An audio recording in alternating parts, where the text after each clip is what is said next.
ورحمۃ اللہ وبرکاتہ۔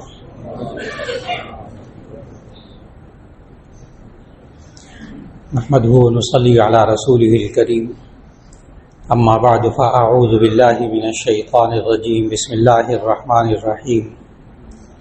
انا انزلناه في ليلة القدر وما ادراك ما ليلة القدر، ليلة القدر خير من 1000 شهر، تنزل الملائكة والروح فيها بإذن ربهم من كل سلام هي حتى مطلع الفجر، صدق اللہ العظیم۔ اللہ رب العزت نے ہم سب کو رمضان المبارک کے یہ بابرکت لمحات عطا فرمائے۔ اس میں اللہ نے آپ سب کو روزے رکھنے کی توفیق عطا فرمائی، نمازیں ادا کرنے کی توفیق عطا فرمائی، قرآن حکیم کی تلاوت کی توفیق عطا فرمائی۔ اللہ تعالیٰ تمام عبادتوں کو قبول فرما لے۔ اور پھر اللہ رب العزت نے یہ دن اور یہ رات جن کا خالق اللہ ہے، اس اللہ نے ہمیں بعض راتوں کی زندگی میں فضیلت بتائی۔ ان میں سے ایک رات یہ شب قدر کی رات ہے، جو یہ آنے والی آئندہ عشرے میں، آج 16واں روزہ ہے، اور پھر انشاءاللہ اگلا جو جمعہ ہوگا اس کو تقریباً 23واں روزہ ہوگا، تو اس وقت تک تاخیراتیں شروع ہو چکی ہوں گی۔ اس لیے اس جمعے میں شب قدر کے موضوع کو لیا، اور اللہ نے اس رات کے بارے میں پوری سورت نازل کی، سورۃ القدر نازل کی۔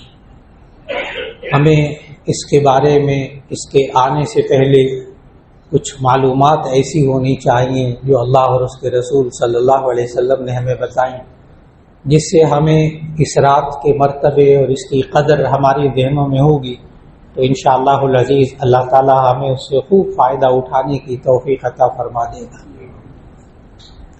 نبی کریم صلی اللہ علیہ وسلم پر یہ سورۃ القدر جب نازل ہوئی تو اس کے شان نزول میں مفسرین لکھتے ہیں کہ نبی کریم صلی اللہ علیہ وسلم صحابہ کرام رضوان اللہ علیہم اجمعین کے سامنے مختلف امتوں کی اور مختلف انبیاء کی عمریں بتا رہے تھے کہ گزشتہ امتوں کی جو عمریں ہوتی تھی وہ ہزار سال ایک بندے کی عمر ہوتی تھی۔ یہاں تو 100 سال گزارنے اور 70-80 سال گزارنے مشکل ہو جاتے، اور وہاں ایک ایک بندے کی عمر 100 سال، ہزار سال۔ بعض حضرات پوچھتے بھی ہیں کبھی کبھی کہ کیا وہ روایات مستند ہیں کہ جن میں یہ آتا ہے کہ گزشتہ امتوں کی عمریں جو تھیں وہ ہزار سال ہوتی تھی، انبیاء کی عمریں ہزار سال ہوتی تھی، کیا واقعی روایات مستند ہیں؟ اس میں ذہن میں رکھیے گا کہ ساری روایات ایک طرف اور قرآن مجید کی ایک آیت ایک طرف، کہ اللہ تعالیٰ نے نوح علیہ السلام کے بارے میں بتایا وَلَقَدْ أَرْسَلْنَا نُوحًا إِلَىٰ قَوْمِهِ فَلَبِثَ فِيهِمْ أَلْفَ سَنَةٍ إِلَّا 50 عَامًا۔ ہم نے نوح علیہ السلام کو ان کی قوم کی طرف بھیجا، فَلَبِثَ فِيهِمْ أَلْفَ سَنَةٍ، تو وہ اپنی قوم میں 1000 سال ٹھہرے رہے، إِلَّا 50 عَامًا، 50 سال کم، یعنی 950 سال۔ وہ الگ بات ہے کہ بعض مفسرین نے کہا کہ یہاں 950 سال یہ ان کی نبوت کی زندگی مراد ہے، اصل زندگی اس سے بھی زیادہ، لیکن چلے آپ پوری عمر بھی 950 سال لگا لیں تو 1000 سال سمجھ میں آیا نوح علیہ السلام کی عمر مبارک۔ اور پھر جب نبی کریم صلی اللہ علیہ وسلم نے گزشتہ امتوں کی عمریں بتائیں تو ساتھ ہی امت محمدی علیہ السلام کی عمریں بھی بتا دیں، اور فرمایا کہ ان کی عمریں کم ہوں گی ان سے۔ تو بہت ایک سیدھا سا سوال ہے جو ہمارے ذہنوں میں آتا ہے، صحابہ کے ذہنوں میں بھی آ گیا کہ یا رسول اللہ صلی اللہ علیہ وسلم، ان کی اگر ہزار سال عمر ہوتی تھی تو ایسی صورت میں ہماری عمر کم ہوگی، تو ہم چاہے دن رات عبادت کرتے رہیں، ہم ان کے برابر تو نیکیاں نہیں پا سکتے۔ بس یہ سوال صحابہ کا کرنا تھا کہ اللہ تعالیٰ نے یہ سورت نازل کر دی جو ابھی تلاوت کی، سورۃ القدر، اور اس میں اللہ تعالیٰ نے اس سوال کا جواب بھی دیا، انا انزلناہ فی لیلۃ القدر وما ادراک ما لیلۃ القدر لیلۃ القدر خیر من الف شہر، کہ ہم نے اس قرآن حکیم کو شب قدر میں اتارا، آپ کو کیا معلوم کہ شب قدر کا کیا مقام ہے؟ لیلۃ القدر خیر من الف شہر، یہ شب قدر 1000 مہینوں سے بہتر ہے، خیر من الف شہر، 1000 مہینوں سے بہتر ہے۔ 1000 مہینوں کو اگر آپ سال پہ ڈیوائڈ کریں، تقسیم کریں، 12 پہ 1000 کو تقسیم کریں تو جواب آئے گا 83 سال 4 مہینے، 83 سال 4 مہینے، 83 years and 4 months۔ ایک رات، ایک رمضان میں ایک شب قدر پالی اور اس میں عبادت کر لی تو اس بندے کو 83 سال 4 مہینے کا ثواب ملے گا عبادت کرنے کا۔ اور اگر 15-20 سال 22 سال کی عمر میں یہ بات سنی، چلے 30 سال کی عمر میں، چلے 40-50 سال کی عمر میں یہ بات سن لی، اور پھر آنے والے رمضانوں میں ہر رمضان میں آخری عشرے کے اندر عبادت کر لی، تو ایسی صورت میں گزشتہ امتوں کی نیکیاں بہت پیچھے رہ جائیں گی اور اس امتی کی نیکیاں بہت آگے چلی جائیں گی انشاءاللہ۔ اللہ نے اتنا فضل و کرم فرمایا اس امتی پر، اور یہ شب قدر میں اللہ نے اس کا مقام کیا بیان کیا، خود کیا بیان کیا، اس کو ذہن میں رکھنا ہوگا، اور پھر ساتھ یہ کہ ہمیں شب قدر میں کیسے رہنا ہوگا، کیا عبادات کرنی ہوں گی، اور پھر اس کے ساتھ ساتھ یہ کہ ہم شب قدر کیسے معلوم کریں، اس کا طریقہ نبی صلی اللہ علیہ وسلم نے کیا بتایا، یعنی آپ کو خود پکا پتہ چل جائے کہ شب قدر میں نے عبادت کی ہے، اس کا طریقہ بھی ذہن میں رکھیے گا۔ سب سے پہلے تو اللہ تعالیٰ نے خود اس صورت کے اندر جو فضائل بتائے، انا انزلناہ فی لیلۃ القدر، بے شک ہم نے اس قرآن مجید کو شب قدر میں نازل کیا، رمضان کے اندر نازل کیا اور شب قدر میں نازل کیا۔ آپ حضرات کے علم میں ہے کہ نبی صلی اللہ علیہ وسلم پر قرآن مجید جو ہے وہ 23 سال کے عرصے میں آہستہ آہستہ نازل ہوتا رہا۔ تو جب ہم سیرت کی کتابوں میں یہ پڑھتے ہیں کہ قرآن مجید 23 سال کے عرصے میں نازل ہوتا رہا، تو پھر اس آیت کا کیا مطلب ہوگا کہ ہم نے قرآن حکیم کو شب قدر میں اتارا؟ یہ تو یکدم اتارنے کا ذکر ہے، یہ تو ایک رات میں اترنے کا ذکر ہے۔ تو اس کا جواب مفسرین نے احادیث کی روشنی میں لکھا ہے کہ دراصل لوح محفوظ سے آسمان دنیا پہ جو قرآن حکیم اترا وہ شب قدر میں اترا اور ایک رات میں اترا۔ لوح محفوظ سے آسمان دنیا پہ قرآن حکیم وہ انا انزلناہ فی لیلۃ القدر، ہم نے اس کو شب قدر میں نازل کیا۔ اور پھر آگے احادیث کی روشنی میں تفسیر لکھی، اور لوح محفوظ سے آسمان دنیا پہ ایک رات میں، اور آسمان دنیا سے آخری نبی حضرت محمد رسول اللہ صلی اللہ علیہ وسلم پر نازل ہوتا رہا 23 سال کے عرصے میں۔ علامہ سیوطی رحمہ اللہ نے الاتقان کے اندر علوم القرآن، الاتقان فی علوم القرآن، بڑی شاندار کتاب ہے ان کی، قرآن حکیم کے بارے میں، معلومات کے بارے میں، پہلے عربی میں موجود تھی، اب اس کا اردو ترجمہ بھی ہو چکا، کمال کی کتاب ہے الاتقان۔ اس میں انہوں نے کمال کر دیا قرآن مجید کی معلومات کے بارے میں، کون سی آیتیں رات کو اتری، کون سی آیتیں دن کو اتری، کون سی سفر میں اتری، کون سی حضر میں اتری، کون مکہ میں اتری، کون مدینہ میں اتری، کون سی ہجرت سے پہلے نازل ہوئی، کون سی آیتیں ہجرت کے بعد نازل ہوئی، کب کون سی صورت نازل ہوئی، قرآن حکیم کے نزول کی تاریخ کمال کر دیا۔ انہوں نے وہاں باقاعدہ دن، مہینے، سال شمار کر کے بتائے کہ کتنی مدت تک قرآن نازل ہوتا رہا۔ انہوں نے لکھا کہ 22 سال 2 مہینے 22 دن میں قرآن نازل ہوا، جس کو ہم 23 سال کہتے ہیں، جس کو ہم عام طور پر 23 سال کہتے ہیں۔ 22 سال 2 مہینے اور 22 دن یہ قرآن نازل ہوتا رہا۔ لیکن اللہ تعالیٰ اس بات کو جب قرآن مجید میں بیان کرتا ہے تو عربی زبان بڑی گہری زبان، بہت گہری زبان، جب اللہ تعالیٰ قرآن مجید کے اندر اس صورت میں ایک رات میں قرآن مجید نازل آپ جب قرآن مجید کی تلاوت کریں تو قرآن مجید نازل کرنے کے لیے اللہ تعالیٰ نے 2 صیغے قرآن مجید میں ذکر کیے ہیں. ایک ہے انا انزلناہ فی لیلۃ القدر، کہ ہم نے اس کو شب قدر میں اتارا، انزلناہ.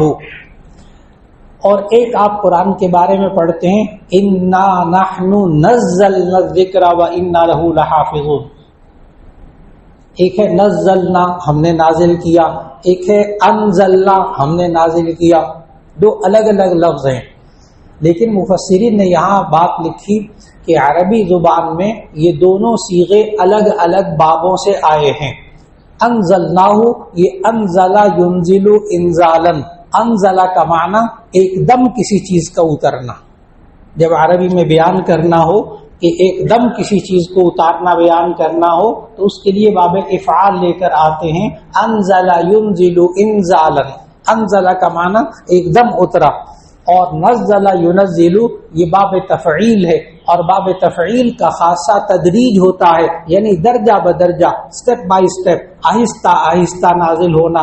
تو جہاں اللہ نے آہستہ آہستہ قرآن نازل ہونے کا ذکر کیا، وہاں اللہ نے کہا انا نحن نزلنا الذکر وانا لہ لحافظون، بے شک ہم نے قرآن حکیم کو آہستہ آہستہ نازل کیا اور بے شک ہم ہی اس کی حفاظت کرنے والے ہیں. لیکن جہاں اللہ نے ایک دم قرآن کو نازل کرنے کا ذکر کیا، وہاں کہا انا انزلناہ فی لیلۃ القدر. تو دونوں لفظوں میں فرق بتایا کہ انزلنا کا معنی ہم نے ایک دم نازل کیا وہ شب قدر میں، اور جہاں 23 سال کے عرصے میں نازل ہونے کا ذکر کیا وہاں نزلنا کہا. لہذا قرآن مجید میں شب قدر کی ایک فضیلت تو یہ معلوم ہوئی کہ اللہ نے اس ایک رات میں قرآن مجید نازل کیا. انا انزلناہ فی لیلۃ القدر وما ادراک ما لیلۃ القدر لیلۃ القدر خیر من الف شہر. یہ دوسری فضیلت، لیلۃ القدر خیر من الف شہر، کہ یہ شب قدر 1000 مہینوں سے بہتر ہے. 2 فضیلتیں ہو گئی. اور 1000 مہینوں سے آپ نے سمجھ لیا کہ 23 سال 4 مہینے. اور یہ بھی اللہ نے یہاں یہ نہیں کہا کہ 23 سال 4 مہینوں کے برابر ثواب ملتا ہے، کہا خیر من الف شہر، 1000 مہینوں سے بہتر ثواب ملتا ہے. اب وہ 23 سال سے بھی زیادہ اللہ ثواب دینا چاہے، اللہ قدرت رکھتا ہے. ایک رات کے اندر 2 فضیلتیں ہو گئی. پھر تیسری فضیلت اللہ نے بیان کی تنزل الملائکۃ والروح فیہا باذن ربہم من کل امر سلام. تیسری فضیلت یہ کہ اللہ تعالیٰ اس رات کے اندر فرشتوں کو نازل کرتا ہے، اور روح القدس یعنی جبرائیل علیہ السلام کو نازل کرتا ہے. ہر کام جو سلامتی والا ہوتا ہے وہ اللہ کے حکم سے لے کر نازل ہوتے ہیں. چنانچہ بعد مفسرین نے لکھا کہ اس میں آئندہ ہونے والے جو کام ہوتے ہیں وہ اللہ تعالیٰ اس رات کے اندر طے فرما دیتا ہے بندوں کے لیے. ویسے اس کے علم میں جب سے انسان کی پیدائش سے پہلے، کائنات کی پیدائش سے پہلے سے لے کر اور قیامت تک اس کے بعد کا سارا علم اللہ کو حاصل ہے. لیکن اللہ تعالیٰ اس رات میں ہر بندے کے رزق کو، اس کی روزی کو، اس کی زندگی کو، اس کے نیک اعمال کو اور اس کی تمام خیر اور شر کو اللہ تعالیٰ طے کرتا ہے اس رات کے اندر. اس لیے اس کو لیلۃ القدر بھی کہتے ہیں. قدر کا ایک مرتبہ ہوتا ہے مرتبہ، قدر کا ایک معنی مرتبہ، مرتبے والی رات، بڑی رتبے والی رات. اور ایک قدر کا معنی ہوتا ہے اندازہ کرنا، جس سے لفظ تقدیر بنا ہے، قدر یقدر تقدیرا. تو قدر کا ایک معنی اندازہ کرنا بھی ہے، طے کرنا بھی ہے. تو اللہ اس رات کے اندر طے بھی کرتا ہے. ہم نے دعا بھی مانگنی ہے اس رات کے اندر کہ اے اللہ تو 4 چیزیں اس رات کے اندر طے کرتا ہے. رزق طے کرتا ہے، اے اللہ ہمیں حلال رزق کمانے کی توفیق عطا فرما. اور پھر اس رات میں یہ دعا مانگنی ہے کہ اے اللہ اس رات کے اندر تو عمریں بھی، زندگیوں کو بھی طے کرتا ہے. تو اے اللہ جب تو اس رات میں طے کر لے کہ ہمیں زندوں میں رکھنا ہے اس پورا سال، تو اے اللہ ہمیں اپنی نیکی، طاعت، تقوی، پرہیزگاری، گناہوں سے بچانے والی زندگی ہمیں پوری زندگی عطا فرما. اے اللہ اگر اس سال زندہ رکھنا ہے تو ہمیں ایمان اور اعمال صالحہ کے ساتھ زندہ رکھ. اور یہ بھی دعا مانگنی ہے کہ اے اللہ اگر ہمیں اس سال کے دنیا سے جانے والے لوگوں میں شمار کر لیا ہے، تو اے اللہ توبہ اور استغفار کر کے گناہوں کی معافی مانگ کر پھر اس دنیا سے جانے کی توفیق عطا فرما اور ایمان والی موت نصیب فرما۔ ہماری زبان پہ کلمہ طیبہ ہو جب اس دنیا سے جا رہے ہوں، ایمانی کیفیات ہو جب اس دنیا سے جا رہے ہوں، اور پھر اس رات میں یہ بندہ مانگے کہ اے اللہ تو نے اس رات کے اندر ہمارے اعمال کو طے کرنا ہے، اے اللہ ہمارے نیک اعمال کو ہمارے لیے طے کر دے، اور جو گناہ اگر ہو جائے انسان ہونے کی حیثیت سے تو اے اللہ ان کی معافی مانگنے کی توفیق عطا فرما دے۔ اور پھر اللہ اس رات میں یہ بھی طے کرتا ہے کہ یہ بندہ شقی ام سعید، کہ یہ نیک بخت ہوگا یا بدبخت ہوگا، اس کا نیک نصیب ہوگا یا اچھا نصیب ہوگا یا برا نصیب ہوگا، یہ بھی اللہ طے کرتا ہے۔ تو اللہ سے یہ دعا مانگنی ہے کہ اے اللہ ہم سب کے نصیب کو اچھا کر دے، اے اللہ ہم سب کے نصیب کو اچھا کر دے۔ خاص طور پر اپنے بچوں اور بچیوں کے لیے بہت دعا مانگا کریں کہ اے اللہ ہم سب کے بچوں اور بچیوں کا نصیب اچھا کر دے۔ پہلے تو لوگ یہ دعا مانگا کرتے تھے اللہ ہماری بچیوں کا نصیب اچھا کر دے، اب تو بڑا ڈر لگتا ہے، اب تو بچوں کے لیے بھی دعا مانگنی پڑتی ہے، اے اللہ ہمارے بچوں اور بچیوں دونوں کا نصیب اچھا فرما دے۔ ہم اپنے لیے نصیب اچھا ہونے کی دعا کیجیے اس رات کے اندر۔ یہ اللہ تعالیٰ نے خود اس رات کی فضیلت بتائی، اور پھر آخر میں اللہ نے فرمایا اس سورت کے آخر میں یا حتی مطلع الفجر، یہ صبح صادق کے طلوع ہونے تک رہتی ہے۔ یا حتی مطلع الفجر، وقت بھی بتا دیا کہ شب قدر کا وقت کب تک رہتا ہے، وہ بھی اس صورت کے اندر بتا دیا۔ یا حتی مطلع الفجر، کہ یہ صبح صادق کے طلوع ہونے تک رہتی ہے، اور کب سے شروع ہوتی ہے یہ بھی اللہ نے قرآن میں اسی صورت میں بتایا۔ شب قدر کب شروع ہوتی ہے وہ بھی اس صورت میں بتایا، پہلی آیت میں انا انزلناہ فی لیلۃ القدر، بے شک ہم نے اس قرآن حکیم کو شب قدر میں اتارا، لیلۃ القدر میں۔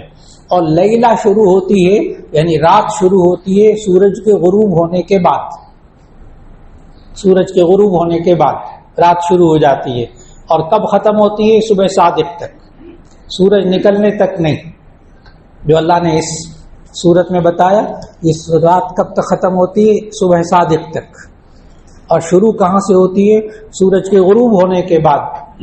یہ خاص وجہ سے یہ دو جملے میں بار بار عرض کر رہا ہوں، خاص وجہ سے، اور وہ وجہ یہ ہے کہ بہت سے حضرات رمضان میں رات کو تراویح کے بعد ملتے ہیں تو وہ کہتے ہیں بس آج شب قدر کا امکان ہے، آج عبادت بھی کرنی ہے۔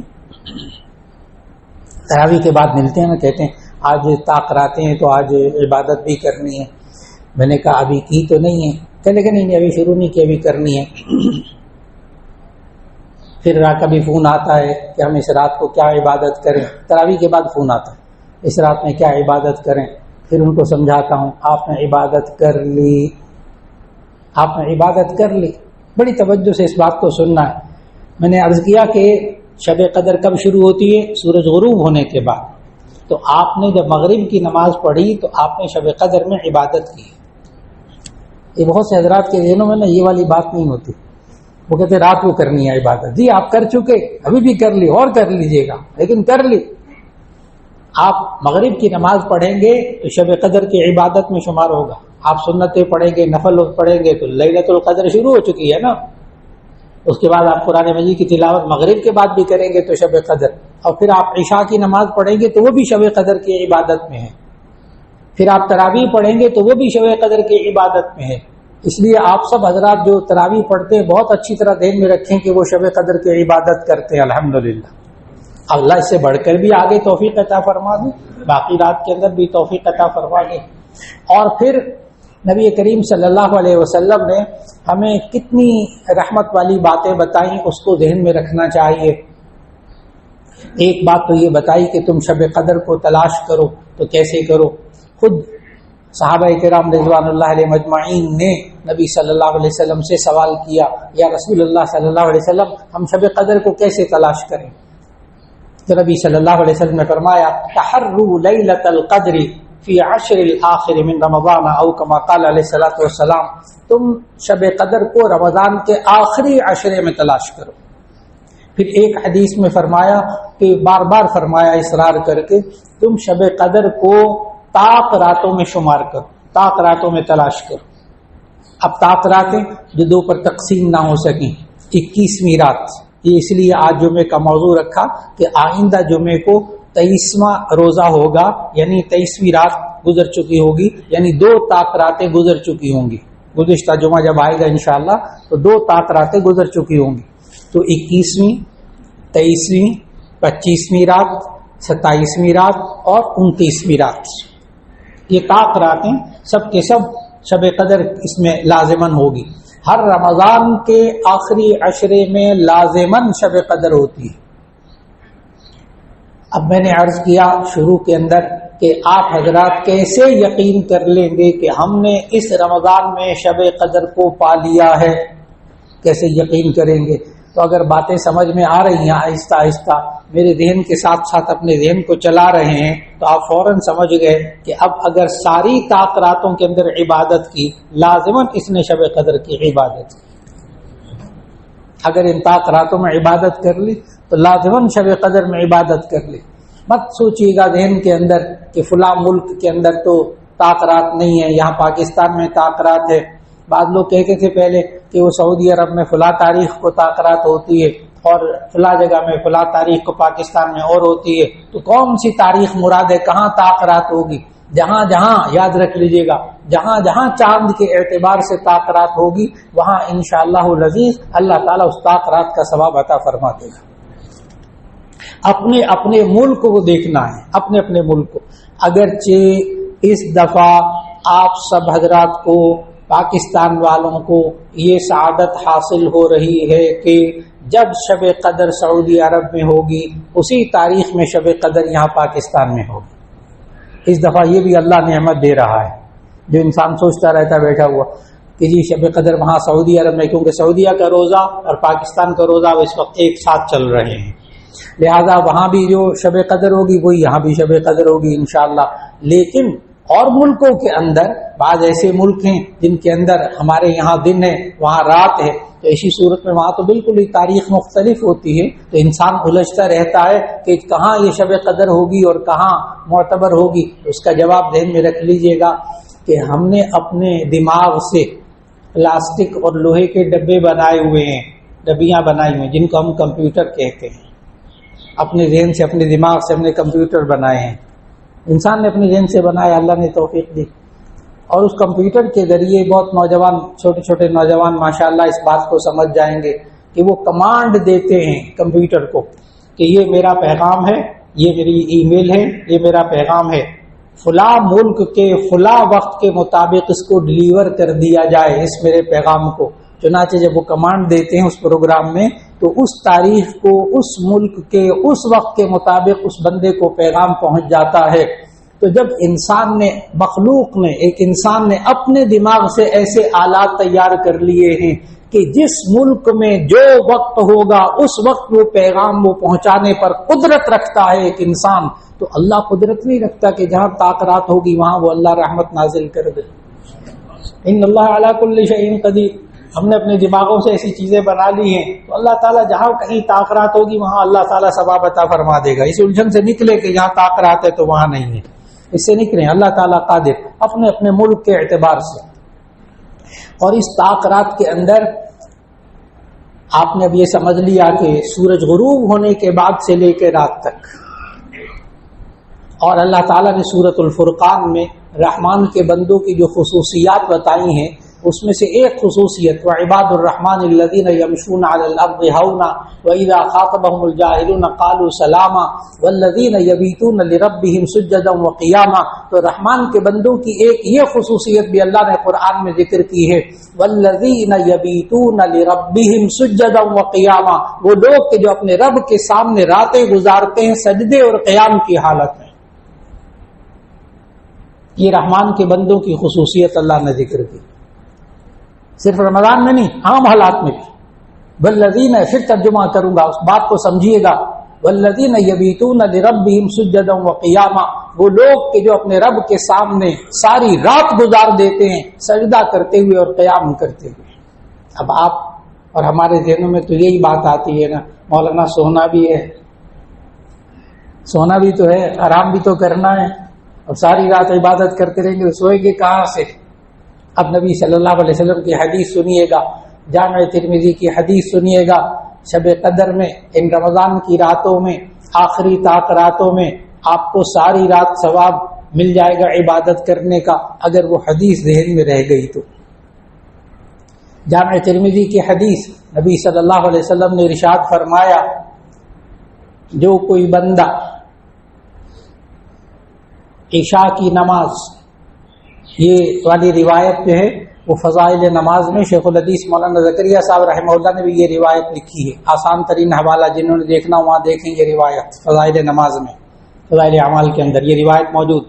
جو بندہ جماعت کے ساتھ عشاء کی نماز پڑھتا ہے اور پھر فجر کی نماز جماعت کے ساتھ پڑھتا ہے، گویا کہ وہ ساری رات عبادت میں لگا رہا، ساری رات قیام میں رہا، ساری رات سجدوں میں رہا۔ کب؟ عشاء کی نماز جماعت کے ساتھ، فجر کی نماز جماعت کے ساتھ۔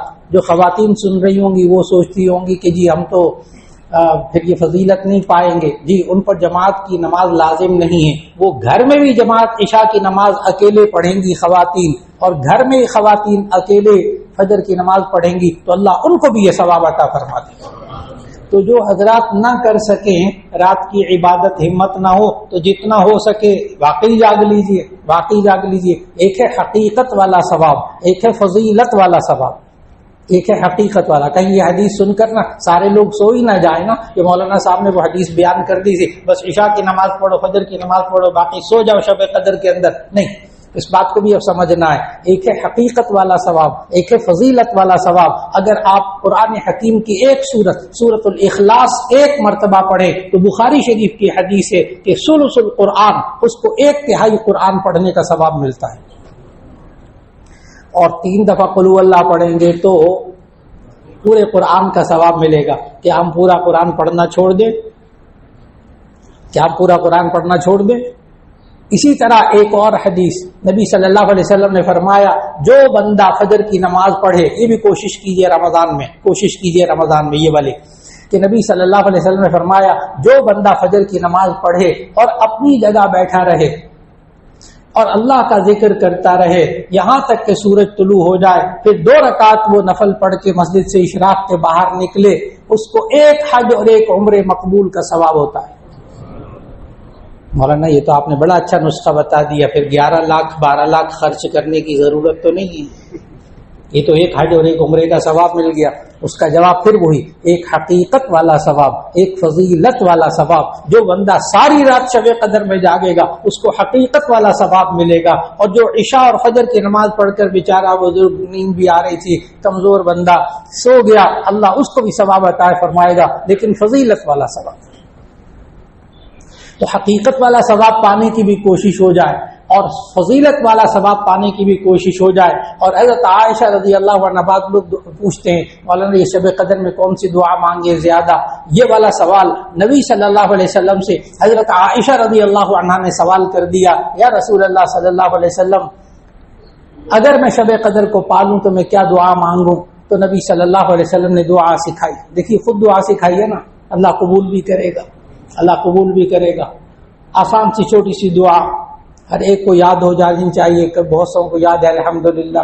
حضرت عائشہ رضی اللہ عنہا نے جب سوال کیا رسول اللہ صلی اللہ علیہ وسلم میں شب قدر پاؤں تو میں کیا دعا مانگوں؟ فرمایا یہ دعا مانگا کرو، اللہم انک عفو تحب العفو فاعف عنی۔